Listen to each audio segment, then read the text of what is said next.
পক্ষ থেকে মুমিনদের জন্য এমন একটি নেয়ামত যা কোনো চক্ষু কখনো দেখেনি, কোনো কান কখনো শ্রবণ করেনি, এমনকি কোনো মানুষের পক্ষে কল্পনা করাও সম্ভব হবে না।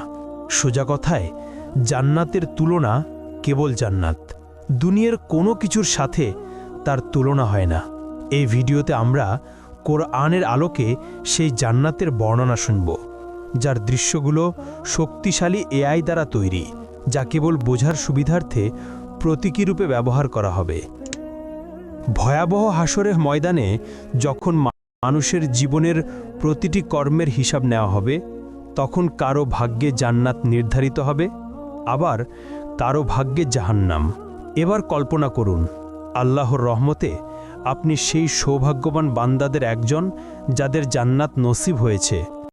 আপনি দাঁড়িয়ে আছেন জান্নাতের দরজায়, চিরশান্তির সুন্দর জীবন কয়েক কদম দূরেই আপনার জন্য অপেক্ষা করছে। কিন্তু ভেতরে প্রবেশের আগে আপনাকে সম্পূর্ণভাবে পরিশুদ্ধ হতে হবে। আপনার শরীর থেকে দুনিয়ার সব অবশিষ্ট দূর করতে হবে। তখন আপনাকে বিশেষ এক নদীতে গোসল করানো হবে। সেই নদীর পানি আপনার সব দুর্বলতা ও ত্রুটি দূর করে ফেলবে। আপনার শরীরের সব লোম অদৃশ্য হয়ে যাবে, দাড়ি, গোঁফ, এমনকি শরীরের অন্যান্য পশমও উধাও হয়ে যাবে। ফলে আপনি হবেন ৩৩ বছরের টকবগে সুদর্শন মানুষ। কিন্তু এখনও আপনি পুরোপুরি প্রস্তুত নন, আরও কিছু ধাপ বাকি আছে। অতঃপর আপনার জন্য প্রস্তুত করা বিশেষ এক ঝর্ণা থেকে আপনি পানি পান করবেন। এতে আপনি হবেন সম্পূর্ণ পবিত্র, ভিতর থেকে এবং বাহির থেকে পুরোপুরি জান্নাতের জন্য প্রস্তুত। তারপর আপনি দাঁড়াবেন সেই ফেরেশতার সামনে, যার দায়িত্ব হলো আপনার জন্য দরজা খুলে যাওয়া। তার নাম হলো রিদওয়ান। যাই হোক, জান্নাতের দরজার কথা বলতে গেলে জান্নাতের মোট ৮টি দরজা রয়েছে। প্রতিটি দরজা দিয়ে মানুষ জান্নাতে প্রবেশ করবে ভিন্ন ভিন্ন আমলের ভিত্তিতে। আপনি কোন দরজাতে প্রবেশ করবেন তা নির্ভর করবে আপনার আমল ও এই দুনিয়ায় তুমি কেমন জীবন কাটালে তার উপর। জান্নাতের প্রতিটি দরজার আলাদা আলাদা নাম রয়েছে, তবে সবগুলোর উপরে একই বাক্য লেখা, লা ইলাহা ইল্লাল্লাহু মুহাম্মাদুর রাসূলুল্লাহ।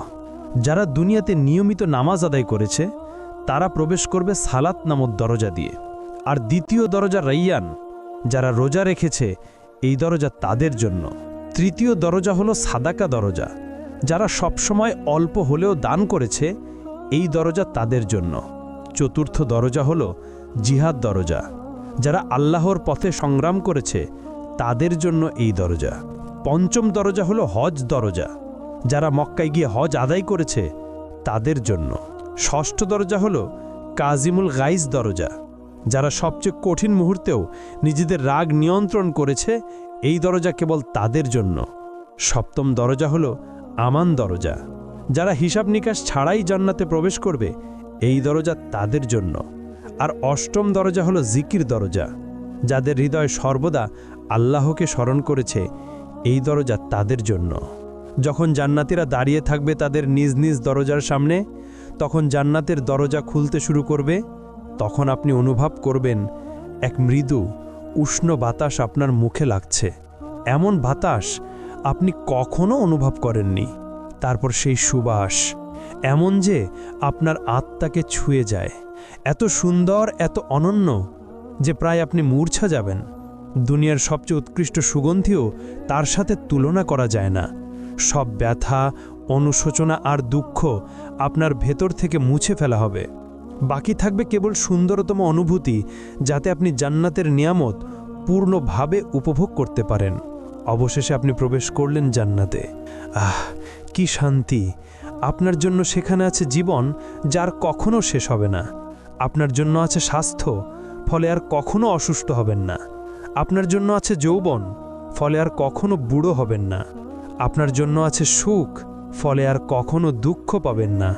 আপনি জান্নাতে প্রবেশ করতেই ফেরেশতারা আপনাকে স্বাগত জানাবে আর বলবে, আল্লাহর পক্ষ থেকে তোমার উপর শান্তি বর্ষিত হোক, স্বাগতম, এখানে চিরকাল থাকো। প্রথমে আপনাকে দেওয়া হবে প্রাসাদ, বাগান ও পুকুর সহ। তারপর আপনার হৃদয় যা চায় তাই আপনাকে দেওয়া হবে। একটিও বাদ যাবে না। হ্যাঁ বন্ধু, এটাই জান্নাত, এমন এক জায়গা যেখানে নেই কোনো দুঃখ, নেই কোনো ভয়, নেই বার্ধক্য, নেই ব্যথা। এমন এক জায়গা যেখানে রয়েছে সব সৌন্দর্য যা আপনি জানেন